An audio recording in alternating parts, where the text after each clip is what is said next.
I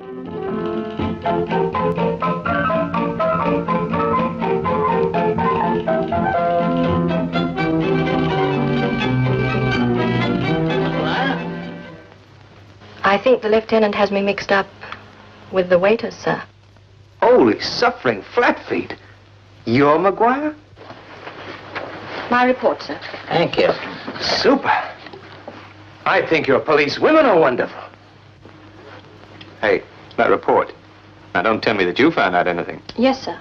Roxanne left the Blue Parrot about an hour before he was shot. He'd just received a phone call from a client, but Gloria had no idea who it was. If Gloria told you all that, she trusts you more than she trusts me. I can't think why. And now, sir? Oh, cover the club again tonight. If I were you, I'd get some fresh air. Thank you, sir. Well, there's ingratitude for you. All right till now. Well, wasn't I? You don't think that I'm the sort of guy that would take advantage of a girl when she's all tied up and helpless? No. You don't sound very sure about it. Oh, but I am. I'm sure you wouldn't dream of it. Then you're crazy. Let me up. Will you please untie my hands?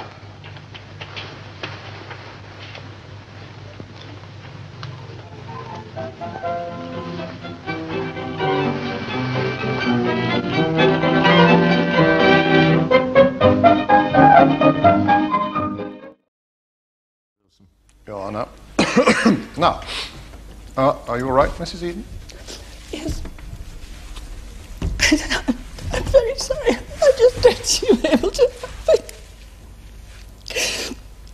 I'm sorry. You see, it really is. It's all my fault. If only I'd been a better wife, none of this would ever have happened. Yes. Well, I think I have no further questions for this witness, madam. Mrs. Eden, you and your husband are in fact separated again at this moment, are you not? Yes. Yes, we are. So there is no personal gain for you in coming to give evidence as you have done on his behalf? No. That's right, yes, no. Thank you, Mrs. Eden.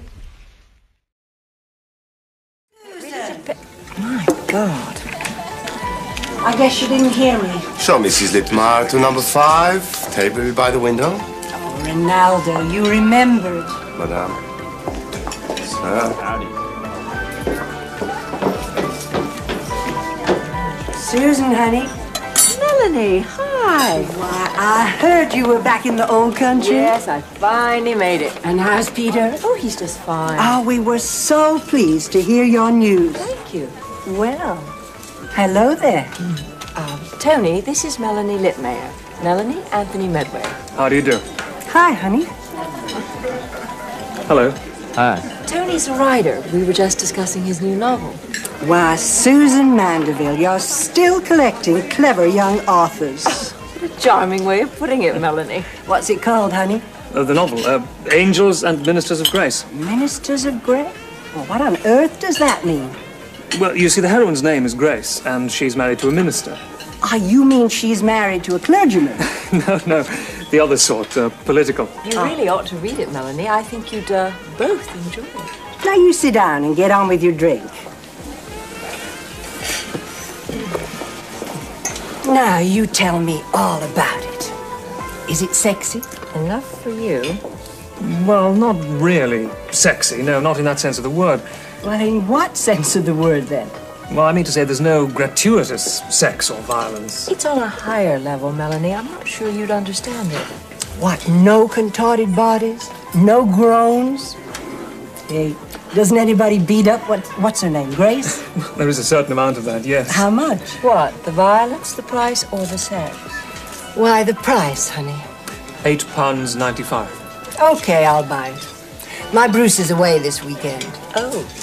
Oh, Sean, this is Susan Mandeville. She and I are very old friends. Hi, Susan. Hello. I'm very pleased to meet you. Well, goodbye, Mr. Medway. I really do look forward to reading your book. Mind you, If Susan likes it, you will be made. Susan has such very good taste. Bye, honey. Bye. Come on, Sean. I'm starved. I do hope to meet again.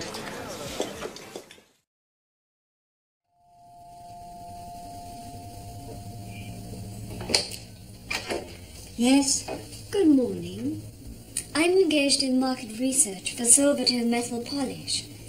Well, you've probably heard of us. No. Ah.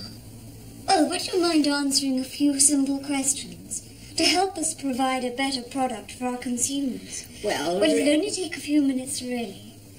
And it would help me. all right. You better come in. Thank you very much.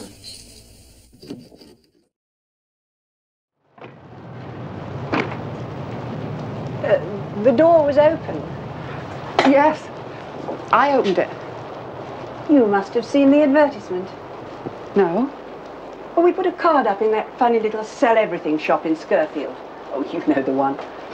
Paraffin lamps all mixed up with butter and bacon and old fly papers. But if you didn't see the advertisement, how on earth did you hear? Well, everyone knows about it. Now Tom's passed over. Of course. News travels fast in this little community. Well, we're delighted to see you, however you got here. Oh, the rector fixed it up. The Red Rector of Rapston? We haven't touched base with him yet. We hear he's perfectly charming in spite of his funny politics. So, he suggested you came along. Well, he wrote a letter to Mr. Strove, and I think that'll do the trick. I must say it's extremely thoughtful of them all. Well, that's my husband, by the way. Everybody calls him Mally. I do hope you will, too. Why? Well, his name's Mallard Green, but everybody at the BBC calls him Mally. We were hoping to have a picnic in the garden, but I think we'd better take it all inside. Oh. Well, I suppose that's all right. Thank you. I mean, I shouldn't really be here myself. Not all signed and sealed yet. But I couldn't resist coming in and making a bit of a start. It is most tremendously keen of you, and I know we'll get on like a house on fire. I saw your bicycle outside. How many hours do you think you'll be able to get up here?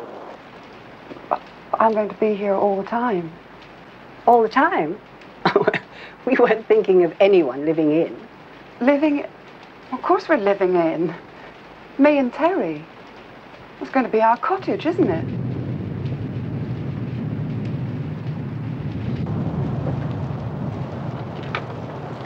Mally, come here. I think there's been a tiny bit of a balls up. The chest feels terribly tightened and aching, and I get this awful feeling of doom. Are you taking anything for it? Well, what do you suggest? I'm not sure I've diagnosed the trouble as yet. The trouble? Look out there. That's the trouble. It's so green and quiet. And it's always bloody raining. Well, that's England. I'm afraid we haven't got a cure for that. He's up at 6 every morning and off to the station. God knows what he gets up to at the television centre. Screwing his secretary, most likely. He's exhausted enough when he comes home, so he picks at his bloody dinner. Well, he probably buys her the entire sweet trolley at Bertarelli's. And then he obliges me by falling asleep in front of the television. Loneliness, Dr. Simcox. I'm dying of creeping loneliness.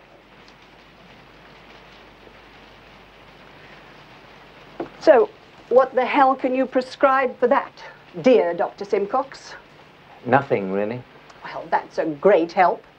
It's the speciality of our practice, not prescribing anything at all. There is something I could tell you, though. Well, tell away. I've got nobody else to listen to. Other people were after this cottage. Local people. They'd waited a long time to get married. I think they wanted it very badly. You're telling me I ought to be bloody grateful.